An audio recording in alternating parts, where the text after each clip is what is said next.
So this particular video, this recording, um, concerns an impression that unfortunately seems to characterize many and many places in today's urban America. I've had the occasion in the last 2 or 3 weeks to have to go into Philadelphia. I used to live in that city. Now I live out in the suburbs and have lived for many years in the suburbs. But I also spent many, many years in Philadelphia, both as a college student and then later as a teacher, then in many different places in Philadelphia as a teacher, because I lived in West Philadelphia for a number of years after I graduated from university. And then I lived, after many years of being away from the city, I came back and I lived in South Philadelphia. So I've certainly spent a lot of time in Philadelphia. And there were certain things, many things about the city that certainly when I was younger were attractive. And I put up with some of the unpleasant things. There were also unpleasant things. There have always been unpleasant things in large cities. Just by the nature of a large city, there are lots of good people, but there are lots of bad people too. In any case, the reason I want to make this brief video is because after these 2 visits to Philadelphia, I came away with an impression that was upsetting, bothersome. I had to visit a friend of mine who still works at one of the universities in downtown Philadelphia. And at the time, my initial impression was a kind of a shock. I remembered the city many, many years ago with its skyline. And it always had some skyscrapers, but the way I remember it most pleasantly was when there was still a law that required that William Penn statue at the top of City Hall had to be the highest point in the city. Then they changed that law sometime in the late 20th century, 1980s, 1990s. I'm not sure exactly when the law was passed that allowed cities to be built higher than buildings to be built higher than William Penn's statue at the top of City Hall. And then they started building taller buildings. One particular one was actually right next to City Hall. It was a pretty tall building, and I'd even gone in there once. There was a restaurant at the top of that building, and there was a kind of modern sculpture. There was a clothespin in front of the building, very famous. I'm not sure who the sculptor was. It might have been, it was one of the famous Oldenburg or something. I don't remember which one of the sculptors it was. Anyway, but that was one of the first ones that was taller. And it was close enough to City Hall, and since there was only one at the beginning, people who drove in from particular angles couldn't see that was taller. In any case, these 2 weeks ago that I went in to visit my friend, and as I was driving down one of the highways, the major highways going into the city from the west, I saw the panorama of the city. And now, again, for somebody who's lived in many, many different places, I lived in Europe for many years. I was born there. I traveled a lot there.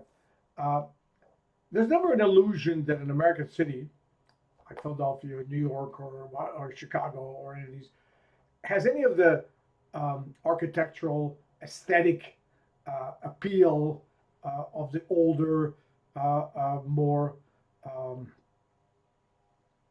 traditional European cities, or even some of the smaller ones, because there's certainly some smaller cities in America that are absolutely magnificent and beautiful, and even parts of the older cities like the Society Hill area in Philadelphia, which goes back, of course, it's around Independence Hall, and it goes back to the time of the founding of the country, and so it certainly has some of those aspects.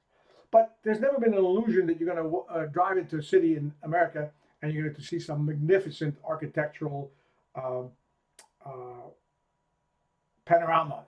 You may see one or two interesting architectural buildings, and I'm not saying that some of the modern structures cannot be fascinating, artistically, architecturally unique, and impressive.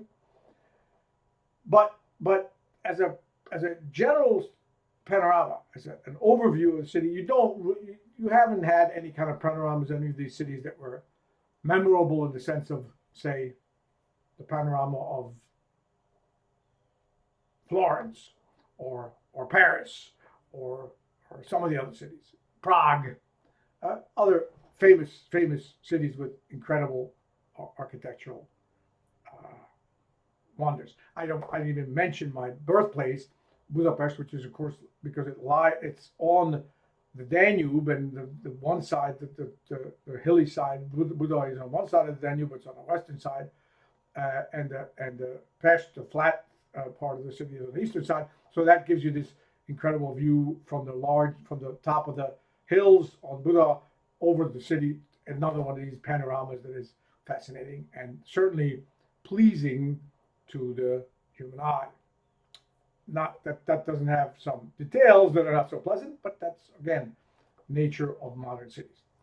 So when I came into Philadelphia this last time, this 2 weeks ago, I was shocked by the panorama. I just all these different buildings, various sizes, various materials, glass, steel, uh, uh, brick, stone, whatever.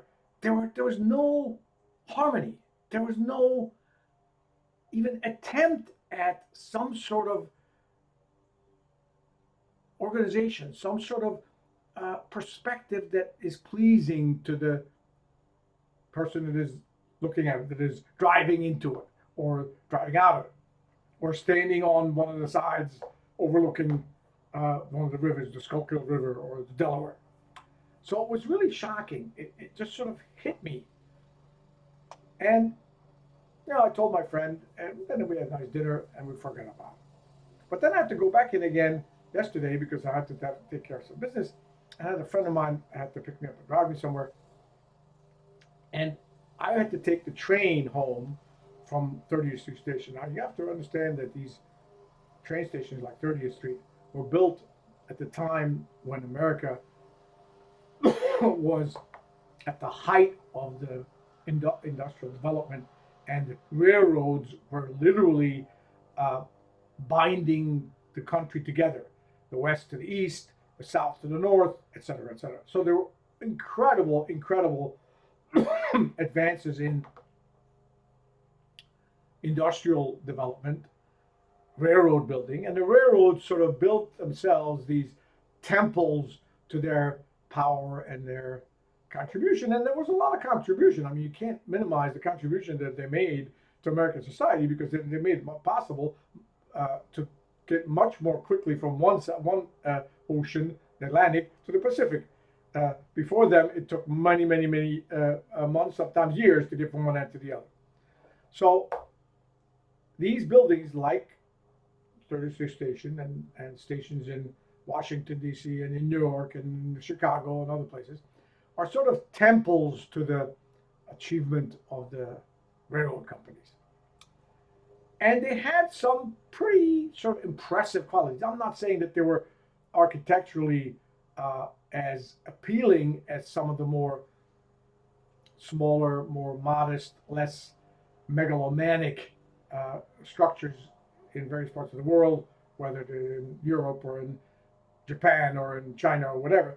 Uh, but there was some structure to it. There was sort of an illusion of architectural grandeur. Okay, and it was well kept for many years, and it was a very busy place. Certainly when I was younger, and I traveled a lot more back and forth between the city and my parents' place out in the suburbs. It was a pretty busy place. There were people coming and going all the time because all the suburban trains were coming in and going out, and all the trains to New York and Washington, Boston, they're all coming through there. So it was a hub of activity.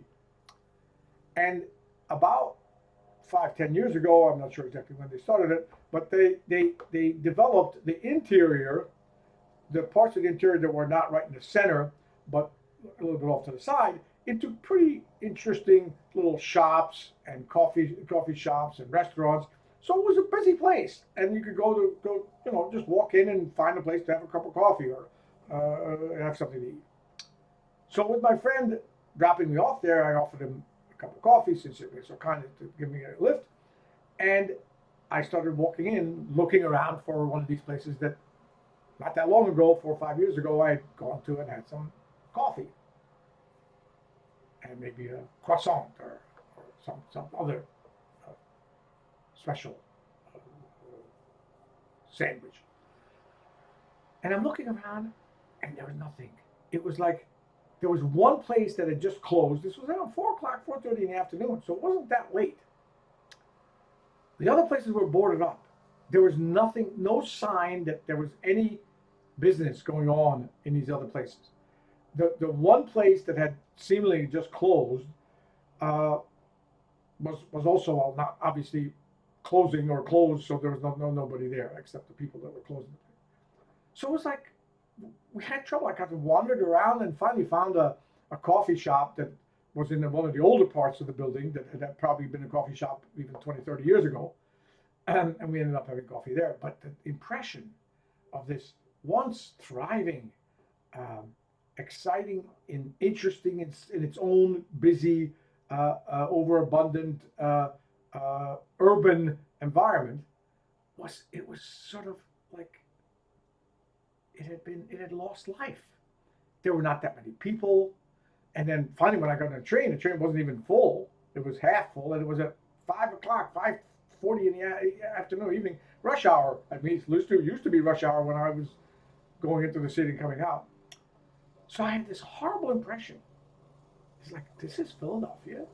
Philadelphia has kind of gone down into this torpor, this sad, neglected, uh, uh, uninteresting place.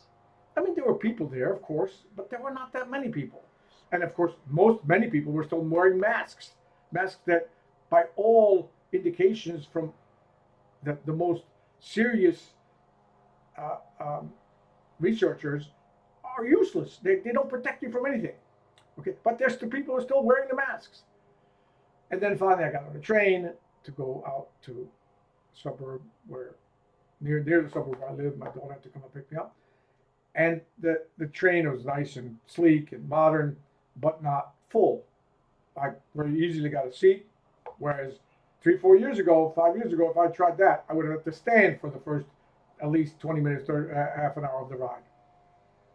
So I sort of ended up thinking about what was this like? What was this reminding me of? And I remembered what it was like when I was born in the bombed out city of Budapest after the terrible war between the Russians invading Hungary, and the Germans trying to protect it. And the Germans actually try to defend Budapest. They left alone because it was flat. But Buda at least had the hills, and it had places they could defend, and they fought tremendously. It was a nasty, nasty battle. It was one of the biggest battles at the end of the Second World War, with enormous sacrifices, lots of people, lots of soldiers killed, many civilians killed, and the city basically devastated. Both the Buddha side and the Pest side were bombed and burned out, and there were horrible damage, and the city was in a shambles basically. All the bridges had been blown up, and I was born in '46, a year after this happened. So by the time I was born, they were already beginning to clear away the rubble. But the building was not proceeding very quickly. There was not a lot of money. Between the Germans and the Russians, a lot of the value and usable industrial materials were stolen, taken out of the country. So the country is in a horrible mess. And it was a sad, dark, and dreary, and in many ways cold place. There was not much light. It was very, very sad. That's all I remember, is it because I was a young child. I mean, I remember when I was 2 or 3 or 4 or 5 years old. But it was a sad place. It was trying to come back, but of course it was trying to come back under the domination of the Soviet army and forced to become a socialist communist dictatorship. So there was not a lot of joy or happiness among the population, and the rebuilding and the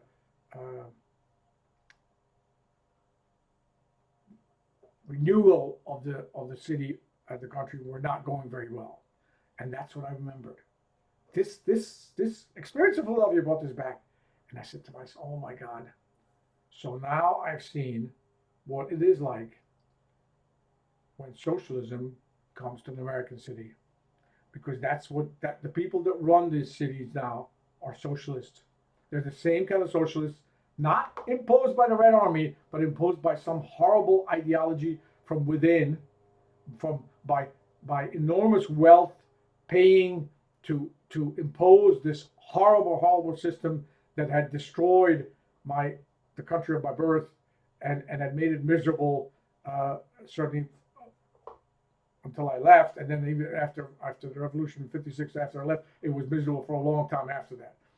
Only now has it begun to come back, and come back only because it's no longer socialist. But Philadelphia is going in that direction, and that was a very sad and depressing thought. Sorry to be so negative, but that's all I can tell you today. I will hope and wish that it'll change, and we can start going back to rebuilding and renewing these one-time lively and promising cities.